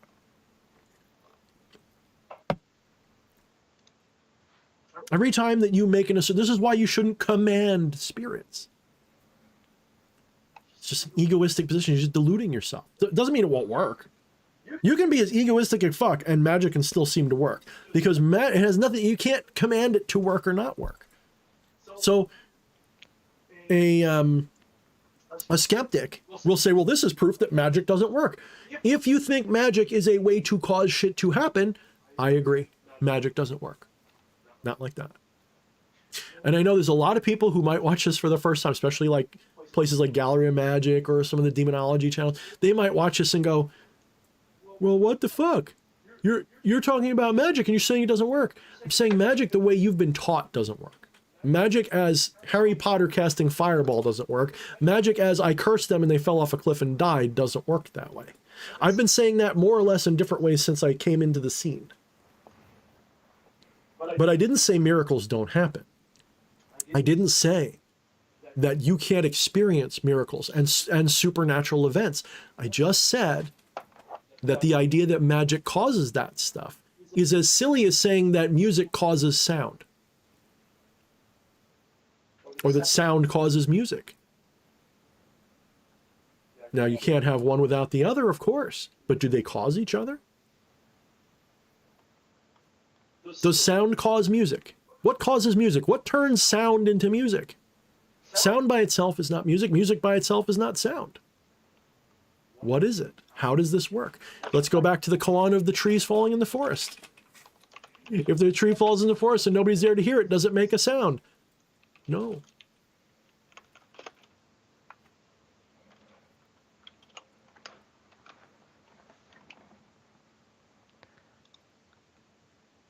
When you got a moment, we have some more super chats that I need to get to too. Sure. Let's do it. Okay, first up is Starty Astaroth with the Tactical Fisting Hippo. Ah, yeah. Thank you, Starte. Thank you. We missed the hippo. That's right. This was a while back. Was it? I'm only slightly watching the chat. I'm kind of Yeah. I have it all. I have copy pasted. Okay. The next super chat was from Gar, $25. What's up, Gar? Wow, really? Thank you, Gar. $25? I think it's Canadian. Oh, still, thank you. Any two things can be compared to each other to the advantage of both, no matter what system they come from. Like Carol's riddle about is a raven like a writing desk. It's in the asking that comes. It's in the asking that the value comes. Damn dyslexia. No, I got it. Very good point. Very good point. And then we have a question from Gogo next. Okay. Why in every movie we see, white magic is good, black magic is bad? Is that the truth? Nah, nothing like that is true. Nothing like that. I mean, that's a giant can of worms. That's actually really simple. I would just say no. It has nothing to do with anything. White and black magic is just a silly way that people talk about things. It's just another egoistic trap. When you sit there and say, well, this kind of magic is good and this is evil, that means you don't understand what magic is. If you think magic causes things to happen, then I'm sorry, I think you're nuts. Just for the record, Gogo was mentioning in the chat that he's fairly new. He or she is fairly new to this. And by the way, when I say you are, I just mean like the royal you are. I don't mean you, Gogo. I mean like people who think that magic causes things to happen. They're the ones who say things like that because it's an egoistic statement. It's saying, I'm causing white magic only because I am a good person. Notice the reflection on the self always. Why do we only want to do white magic? Well, because I want to be a good person. I don't want to be bad. That's the demiurge. I want to be good. Me. I'm good. I'm evil. Me. I'm not you. I'm not that. I'm me right now, and I'm good. And that's how I know I'm good. It's like, it's the most preposterous thing. To someone who's had a non-dual moment of gnosis or samadhi, if you sit there and go, oh shit, I'm everything, that is the most. I'm not saying you never fall into the trap yourself. It's just, it's a fleeting thing, and you just kind of look at things like that and go, how absurd. It's just silly. Especially when they turn it into a moralistic thing. Morality is always a way to make you feel better about yourself. It has nothing to do with doing the right thing. Sincere compassion requires no rules. RPS says, always seek the balance. I disagree. If you're seeking the balance, you're making sure it'll never happen. It's a good idea. It's a good training wheel. But Wu Wei is balanced, always. It's always balanced. So if we're saying seek the balance, it means look for the balance. I'll agree with that. If we twist it to mean that, yes, then I agree. Maybe I shouldn't call you wrong. Maybe that's how you meant it. Always look for the balance. Always look for the position that says, you know, how does this play out in a way that I don't see? If you need things to be good, that means you're still stuck in an egoistic delusion. I'll borrow an Alan Watts conversation. He talked about how if you look inside your body, you will see that all these little amoebas and shit are fighting over who's boss of your body. And, you know, your cells are eating up little amoebas and little amoebas eating up your cells. And there's this war going on. And if that war were to stop, you would die. That war is intrinsic to your being. Literally, there are parts of your body that wouldn't work if there wasn't some conflict going on down there. Your guts require that you have this war of biology. If the bacteria in your guts weren't kept in check by your own body's habits, your body would stop working. But without those bacteria to digest your food, you would die. You absolutely need them both. You need the bacteria that makes you stink. You fight that bacteria, but you need it. Without that bacteria, worse shit gets in your body. So without this constant battle, so from the frame of reference from your white blood cells, a lot of the shit that goes on your body is horrible. But if it didn't happen, the whole system would break down. And from the perspective of those bacteria trying to invade your body, damn it, these white blood cells are horrible. But without those bacteria would never evolve to be the way they are.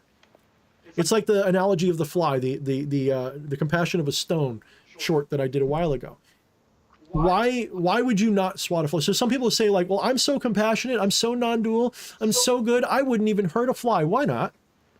Why does that make you superior? How do you know that in the act of not trying to swat the fly, you've actually doomed that fly and its progeny? How do you know that by not at least trying, you haven't made sure that the weakest possible fly survives?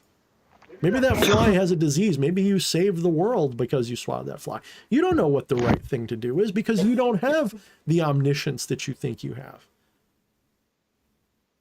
If your intuitive, spontaneous feeling is swat the fly, that's actually the most compassionate thing you could possibly do. Does that mean it's really right or wrong? No. You got to stand out of your own way. That doesn't mean that you just give in to impulses. People confuse impulses for intuitive, spontaneous action too. It sounds similar because they can be similar. But impulsivity, if you try to be impulsive on purpose, you're overriding something else. You're overriding your other impulse, and your other impulse is sometimes to stop you. So if you're like, no, then that was the right thing to do. It seems really paradoxical, but it's not. A person who's had the awakening experience kind of gets what I'm saying. They go, yeah, I know what you mean. You can't put words on it. You just kind of live in the moment, don't you? Ding, ding, ding. That's why all of these enlightenment ontologies teach you to live in the moment actively. This is why you're meant to become mindful and to live in the moment. It's not so that you can, leave and check out. That's not what it's for.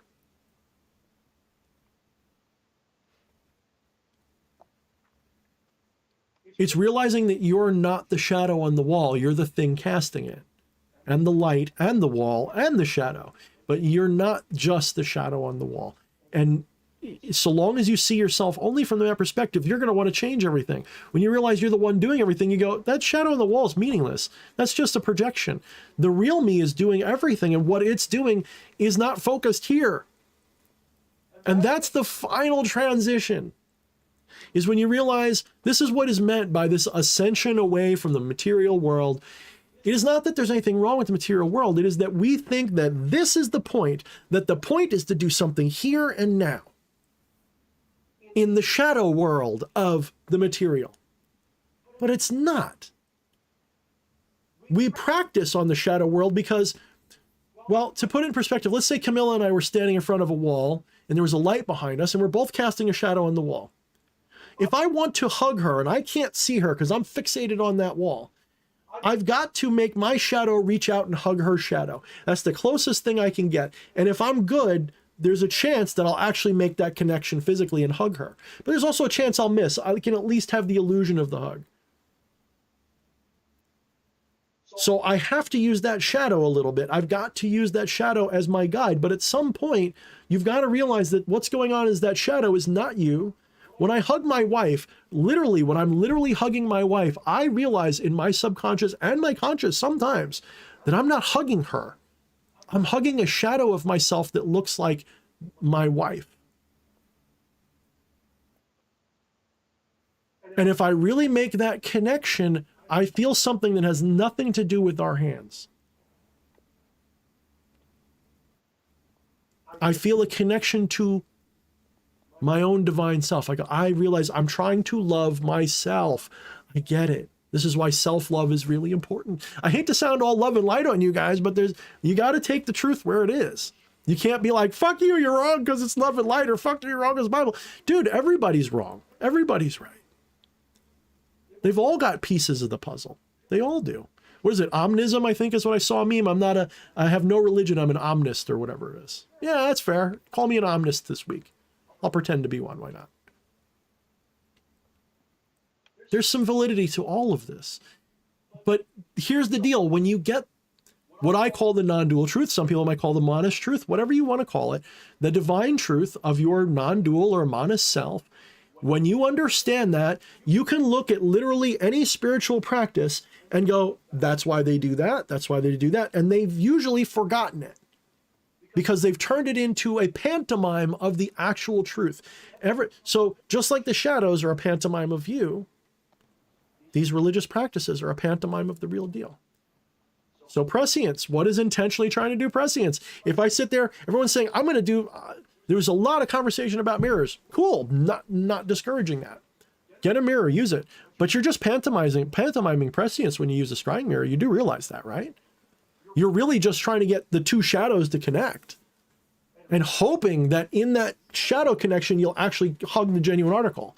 So by gazing into this, we'll pretend this is by gazing into the scrying mirror, this has, throw the fucking thing out the window. That has nothing to do with the scrying or the prescience. Nothing. It is literally just a medium, because it's an art form, to access that thing. To communicate with yourself something. But someone who has achieved any threshold of ascendancy doesn't need those things. Do they need a physical element? Yes. I'm not saying there shouldn't be a physicality of things. I still maintain mind, body, and spirit. You need to have all of it working together. But the specificity of those things is irrelevant. You could draw a picture of a scrying mirror. You could think of one. You could hold your hands out. Or you could just half lid your eyes and gaze. You don't need a mirror. That's just a prop. It's just a shadow puppet. You wanted to see a bird, so you made a shadow puppet of a bird. But you're not trying to see the bird. There's something the bird represents. There's something behind it. You're not trying to see the subject or the object. You're trying to see the ineffable, unspeakable, almost in a Lovecraftian sense. This is why I love Lovecraft stuff. If you read Lovecraft from the direction I'm talking, when he talks about that cosmicism, that terrifying, unspeakable horror, he's talking about the divine itself, because to a person, to an egoistic being, that's a horrible concept. You mean I'm not in control? Well, of course you are, just not the person who said that. You are, yes, but not, like, you haven't figured it out yet, I guess. So it's hard to say. It's like Hamlet. Hamlet has no choice over his story. Does Hamlet predict, do the witches in Hamlet predict his future? Think about this. Who knows the story of Hamlet? When he goes to see the witches, do they predict his future? Think this through. In the story, yes. But in reality, did they predict shit? No. The same guy wrote all the parts of the story. There's no prediction. It's just what it is. So, I think I'm going to I think we're going to just sort of not say over yet, but we're going to start wrapping up now. I do have a couple more questions for you. That's a good thing to do that. Do the questions. We'll go for about 20 or 30 more minutes, guys. So if you have questions, last minute questions, bring them up now. Any more super chats, get them in now. If you want to buy our crap, you know what to do. I see mostly regular, so I don't have to advertise today. This one is also from GoGo. I figured I'd just lump them together. Thorne, I heard from many people that Germans in World War II do a lot of magic, search powerful artifacts, and they have help from other side. Is that true? No idea. I mean, there are definitely people who study that stuff. One of the risks of that one is that because people are so easily triggered by certain words and concepts these days, that anybody who studies that stuff, there's a woke contingent crowd that will say that they're racist or something for even looking. There's people who don't want, white Europeans to rediscover their pagan and heathen roots because they think, oh, you're going to become a nationalist weirdo now. I can't tell how many times I see like the Black Sun or, yes, the kanji, the swastika from Tibet. And people go, oh my God, it's a Nazi. Relax. That meant life, guys. Relax. It's like it meant something completely else. It was just twisted. Relax. And because of that, there is this really bad block, a real bad shadow, we'll say, from a spiritual perspective, that causes people not to look at those things. And I do believe that it's probably true that look, it seems like every time you turn around, the Nazis were shaking a stick at some weird stuff. And whether that's because they believed weird stuff or they were just trying everything and just saying, we're not going to leave anything out, I don't know. It's not my forte. There are definitely people who do research on that subject. And you're going to have to look them up. It's not my bag. It's not something I'm interested in. My focus has always been, at least since I got back into this, has been on non-dual and monist spirituality and then Luciferianism through that lens. So it's not really, I'm not really into that stuff. But if given examples, I might be able to untangle things. You know, that's the thing. I mean, there's definitely, not every esoteric thing is right. Not every esoteric secret is true. Sometimes it is a blind. I would say that, for example, the Christian Bible, the Orthodox Bible, even the Gnostic ones, even the stuff from the Nag Hammadi library, a lot of that are blinds. They're literally things that are put there to confuse the uninitiated. Why? Use your imagination. There's more reasons than you can imagine, especially in those eras, to keep things hidden. So there's a lot of blinds. And the Bible is like one big blind. The Christian Bible and the Jewish Old Testament and all these things, that's not to say that there isn't truth in them. There may be a lot of truth, but the blinds corrupt the whole thing into a giant ego trap for people. And you get some esoteric orders that got the better view of it, and those are the people I'd be more interested in studying from. That doesn't mean that everything they got is right. The people who take things too literally always get it wrong. They're the ones who sit there and they've fallen into a deep ego trap of, you know why my spell didn't work? Because I used the wrong incense. Okay, sure, that's why it failed. It's because you used the wrong incense. You do. You know, here's the thing. How many of you guys give me a yes or a no in the comments? How many of you guys get really, really, really, really hung up on drawing the sigil correctly? I don't mean getting it like the parts right. I mean, like, I knew somebody who literally went and they got like graph paper and they agonized over like getting it perfectly. Now, I'm not saying that that's wrong from aesthetic perspective. If your reason is aesthetic, cool. I'm not saying that's bad. I'm not saying any of this is bad, but I'm saying that's not the part I'm going to talk about. If you think that it won't work because you drew the line a little different, you need a screwdriver and you need to tighten that one screw in because you still think magic is a vending machine. To be fair, I could see that more as almost like getting in the mood to do it. Right. Like which is fair. Like if you want it to be pretty. Extra steps to make it more phenomenal than other times. If it's just because you want it to be pretty, again, I'm not criticizing that. If you think it won't work though, because you got it a little bit wrong, nope, that's not how. You know how many times I don't use a sigil for anything? You don't need a sigil for anything, guys. Sigil's it's just another prop. Use it or don't use it. It's not the key. I mean, shit, sometimes I just stand in the shower and I draw it in the droplets mirror. of water on the frickin' wall of the shower. Exactly. I have my communions in there a lot of times.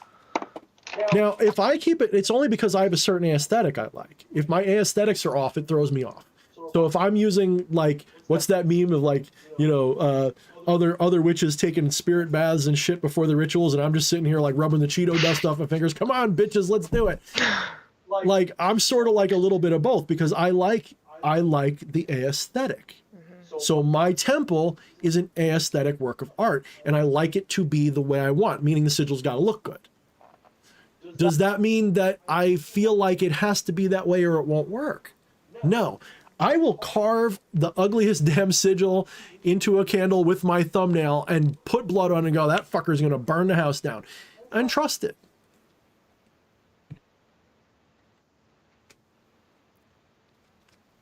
So for those of you who said yes, no judgment, by the way, if those of you who said yes, take this as my permission, unless it's for aesthetic reasons, because that's a blockage to me. It's not maybe a right blockage, but it's a legitimate blockage that I think everybody can have. You go, well, how could this be magical? I didn't even respect the sigil. I just, bleh. Okay, I get that. That I get. You want to make it pretty. Cool. I mean, still have a level of respect as you draw it. Don't just friggin' scratch it out. Yeah, but it's not like it's not going to work. Yeah. And it's not like you're pissing the spirit off or any of that crap. And Odo says, like, everyone doesn't have the Sam handwriting, obviously, Yeah. right? So it doesn't have to be. Look, how many postmodern type magicians are there out there who do magic on the back of their toilet bowl and have great experiences from it? I say that jokingly, but it's like, come on, that's like how everybody starts sooner or later, right? Oh, thank you, Gogo. You're welcome.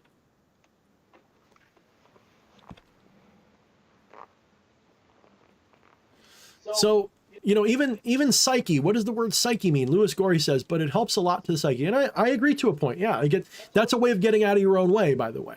So if you must make it nice, okay, but are you getting in your way by making it too nice? Which gets you out of your own way the most, by making it perfect or not worrying about it? So you got to figure out which one causes you the least distraction and attachment, and then do that. But it's not because the sigil is a key or a combination lock. It doesn't work that way. Same thing with a mirror. You're a scrying mirror. I was like, it's got to be a black mirror. Why? Why? Why can't a regular mirror work? I've used them. I've used the mirror in the bathroom. You just turn the lights off. Turn the lights off and have a very low level light in there. You'll see some shit, trust me.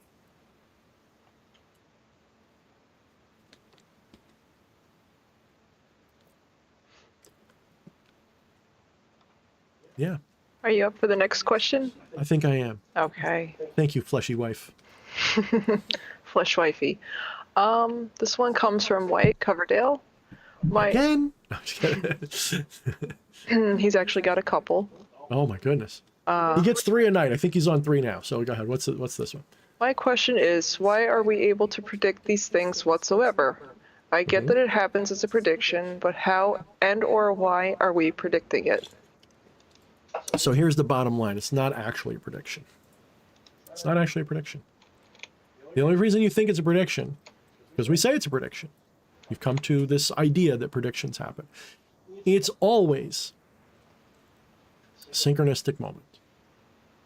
The reason it's a prediction is because you recognize it. That's all. I'm willing to bet that if I were to record your thoughts, even though that's not quite what's happening. Let's say I could record your thoughts like with a recording device. If I recorded your thoughts, I'm going to guarantee you that you predict the future way more often than you realize. You just don't attend that prediction, so it's not a prediction.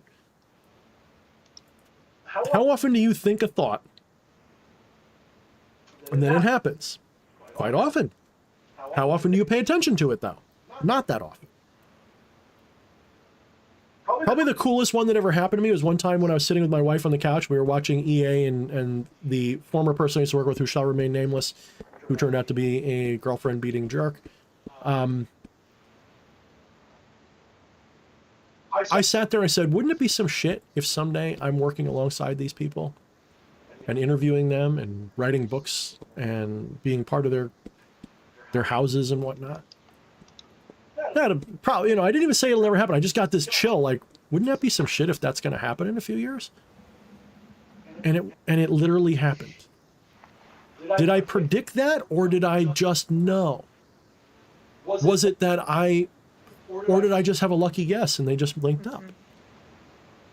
But when I said that, it was like you could hear a pin drop and a thunder boom at the same time. It was like Thor's hammer just went thunk. It was like, by the way, that was a moment. Don't forget. So what made it a prediction? Was it that I said it or that I recognized it? What made it a prediction? So how often do I say crap that comes true and I don't consider it a prediction? Why don't I consider it a prediction? What makes a prediction different from just saying something and it happens? Another thing to realize is that for the divine, there's no difference between prediction and an outcome. By definition, anything that the divine does is a prediction, and anything that it predicts happens. If the divine says there will be light, there will be light. If the divine says, wouldn't it be some shit if I work with these people? It's going to happen. It's not because the prediction causes it, and it's not because the cause predicted it, and blah, blah, blah, blah, blah, blah, blah. It is light and dark. They go together. They can be no other way. They're one thing. They're polarities, not opposites, or binaries, I should say. Thank you, Eddie, for that comment, by the way, that I'm remembering. You didn't say it just now. We were talking about something to do with gender. He's like, there's polarities, but not binaries. And I love that. That is such a perfect way to put things. There's a lot of polarities. And the cool thing about polarity is you can have more than two all at once. What's up, Raul? What's up, brother? You can have 3 polarities. You can have 10 polarities. You can have 100 polarities. And all of them pulling in different directions. What do you think a circle is? Everyone just quietly think for a moment. Draw a circle on a piece of paper. Is not every point on that circle a polarity from the other? From some other adjacent one? Across from them, I mean? A square has 4 polarities, doesn't it? So polarities don't have to be binary. Dualisms are an illusionary feature of the non-dual self. It's a decision to see here and now instead of everywhere and all.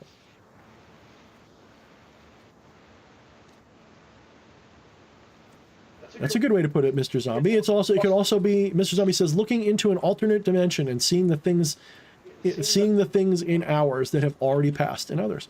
That's one fair way to do it. One fair way. I can't really deny it. Yeah, I think I did see something from you today, Raul. I forgot what you sent me. I did look at it. I don't respond to most DMs, so I do generally look at them. I don't always respond. I got this one person, I don't know if they're watching me. If they're watching me, they sent me, I'm going to say, like a small book in an email. And I want to read it, and it sounds intriguing. And I don't want to be rude because I feel really bad. They spent a lot of time and typed out this awesome thing. And I've been sort of skimming through it and trying to read it. I'm not much of a reader. So if you're watching this, I'm apologizing to you formally. I would almost rather that you call in if I ever do a call in again, because this is like, I'm not even sure where to start. A lot of that is stuff that I don't read.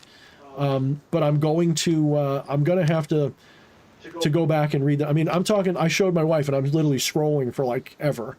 So no offense. I mean, whatever it is really important to you. And it didn't strike me as crazy or anything. It just struck me as like holy overload. And I'm not even insulted. It's just like, I feel bad because like there's a concept called giri in Japanese. And it's like, don't do for other people something that they can't repay. Don't give people a gift that they can't repay to you. That's part of it. It's not the whole meaning of it. It's just a part of it. It has a lot to do with honor. So like giri means, there's no English word for it, but it generally means like, you know, if a rich person goes to a poor person's house, the rich person doesn't bring a Lamborghini as a gift, you know, and expect the poor person to reciprocate. They literally come with what a poor person could afford. But they've got to be careful because that could be insulting in reverse. And in a very similar sense, it's like by sending me this whole thing, I feel like that you paid me a huge honor in sending me this big thing. You put so much energy into it and I can't reciprocate that. And it's like, fuck, how do I reciprocate this? I mean, I don't even have the time to read it right now. So it's like, damn, how do I properly reciprocate that honor? Well, that's giri. So you kind of put me, you didn't mean to, so I'm not insulted. You kind of put me in a position that I can't reciprocate, and I feel bad. So I'm going to have to look at it. I hope you're reading my energy right. I'm not mad. I'm not trying to insult you. I'm going to have to try to get through it. But it links Chinese prophecy and Christian prophecies, and there's some interesting things there. So especially to do with what's going on right now. And so it's right up my alley. I've got to read it. I got to look at it. But I'm just, man, I need time. So if you're watching this, person that I won't name, if you are watching this, forgive me. I meant no disrespect by not responding to you yet. I actually got both emails, not just the one. So, okay. Going back to Wyatt's question, he fleshed it out a little bit more. Okay. But how the fuck are we doing that, man? The question was, how are these synchronicities happening and why are they happening? There's literally no possible conclusion I can come to other than coincidence. You gotta follow that paradox all the way down. Why does a butterfly appear in a Rorschach ink blot? Why does music sound the way it does?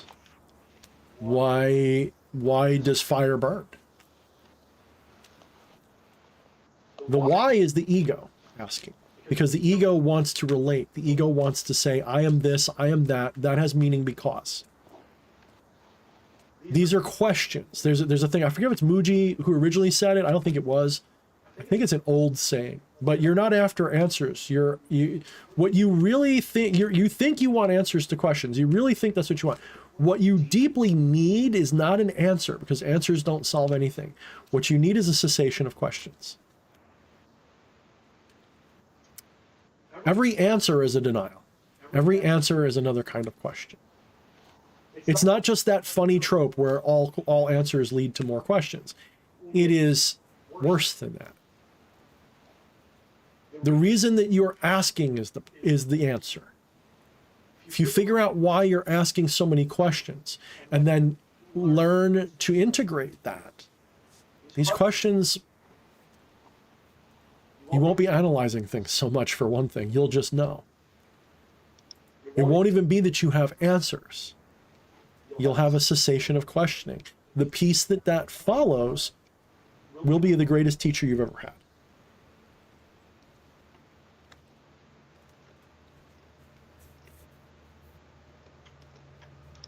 Raul put a good point. Coincidence and synchronicity are the exact same thing. It's just the perspective, and I would say that it's not just the perspective. It is that you ascribe egoistic meaning to them. Is it a coincidence when both hands clap? Did they not both have to be there for the clap to happen? Which hand was the prediction and which hand was the outcome that caused the clap? Your prediction and the outcome are a clap. Think of that analogy all the way down the rabbit hole. Really pretend that when you predict something, it's your left hand, and when it manifests, it's your right hand. What caused the clap? The fool thinks it's the hands.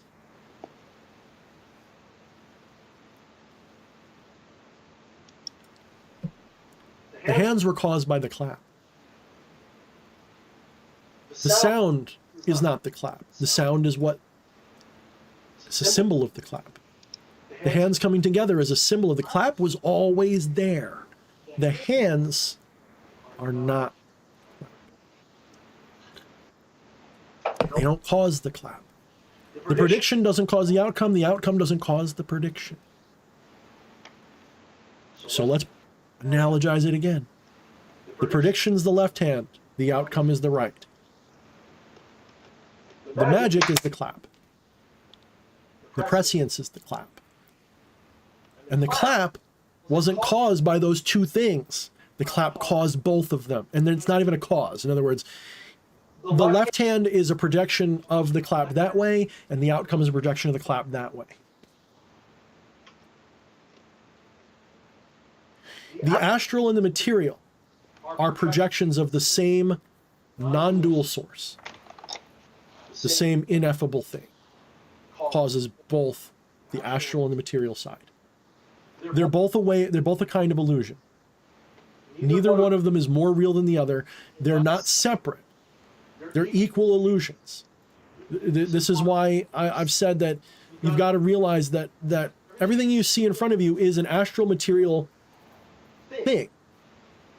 They're both projections of the same truth, and the truth itself is invisible.